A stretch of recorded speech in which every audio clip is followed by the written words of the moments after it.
বৈষ্ণব ক্ষেত্র শান্তিপুরে কিভাবে শুরু হলো দক্ষিণা কালীর পাশাপাশি ডাকাত কালীর আরাধনা। শান্তিপুরে কালী পুজোর রাতে পূজিত হয় সহস্রাধিক কালী মূর্তি।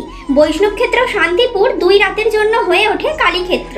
চাকচিক্য বা আড়ম্বর নয়, বরং আরাধনা, নিয়ম নীতি ও বিচিত্রতায় শান্তিপুরের কালী পুজোকে করেছে অনন্য। শান্তিপুরে আদি দক্ষিণা কালী হিসাবে পূজিত হয় মা আগমেশ্বরী, যে পুজো শুরু করেন সার্বভৌম আগমবাগীশ। কিন্তু এই দক্ষিণা কালীর পুজোর মাঝে শুরু হয় ডাকাত কালী, যা কিন্তু ডাকাতরা নয়, শুরু করেছিল শান্তিপুরের দামাল ছেলেরা তাদের শক্তি বা মনোবল সঞ্চয়ের উদ্দেশ্যে। শান্তিপুরে আমরা এত যে ডাকাত কালী দেখে থাকি, সেই পুজো শুরু হয়েছিল বোমবাট কালীমাতার পুজো দিয়েই, যা আজও অনেকের কাছে অজানা।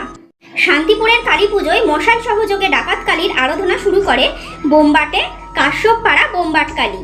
সময়টা বঙ্গভঙ্গের সাম্প্রদায়িক দাঙ্গায় জেরবার বাংলা। বাদ গেল না শান্তিপুরও। সময়ে ডাকাত দলরা শক্তি সঞ্চয়ের জন্য মা কালীকে ডাকতো কিংবা আরাধনা করত। সেইভাবে শান্তিপুরের বেশ কিছু দামাল ছেলে, যারা বোমবাটে মিলিটারি নামে পরিচিত ছিল, সকলকে একত্রিত করতে মশালের আলোয় শুরু করলো মায়ের আরাধনা। এই সময় মায়ের রূপ স্থির করা হয় সিঙ্গুর রাজবাড়ির ডাকাত কালী মায়ের রূপের সাথে মিল রেখে, যার মূল উদ্দেশ্য ছিল ভিন্ন মাতৃরূপের প্রদর্শন, যেখানে মায়ের বাঁ পা শিবের বুকের উপর স্থিত।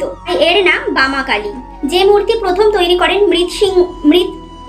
মৃৎশিল্পী অজিত পালের বাবা ভজা পাল। 1947 সালে এই দলের ছেলেরা গ্রেপ্তার হলে বোমবাটি কালীর মাঠে কালী পুজোর আরাধনার ব্যাঘাত ঘটল।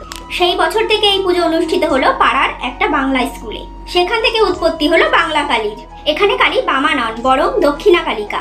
তারপর সেই দলের ছেলেরা গ্রেপ্তারি থেকে মুক্তি পাওয়ার পর সাধারণ মানুষের কাছে অনুরোধ জানালো যে আবারও বোমবাটে কালীর মাঠে সেই পুজোয় যোগদান করার। ফলে বাংলা কালী পুজো বন্ধ করতে হতো, কিন্তু তাতে রাজি হলেন না এলাকাবাসীরা। তারপর থেকে বোমবাটে কালী পুজোর সাথেই চলতে থাকলো বাংলা কালী পুজো। বেশ কিছু বছর পর বাংলা কালী বাংলা স্কুলে পুজো হওয়ার পরে সামনে স্থায়ী মন্দিরে উঠে আসেন। এর অনেক পরে শুরু হলো চড়ার বোমবেট বা চড়ার বামা কালীর আরাধনা। চরজিজিরা অঞ্চলে প্রয়াত উপেন্দ্রনাথ চৌধুরীর ছোট মেয়ে যমুনার ভর ওঠার মধ্য দিয়ে শুরু হয় বামা কালীর আরাধনার।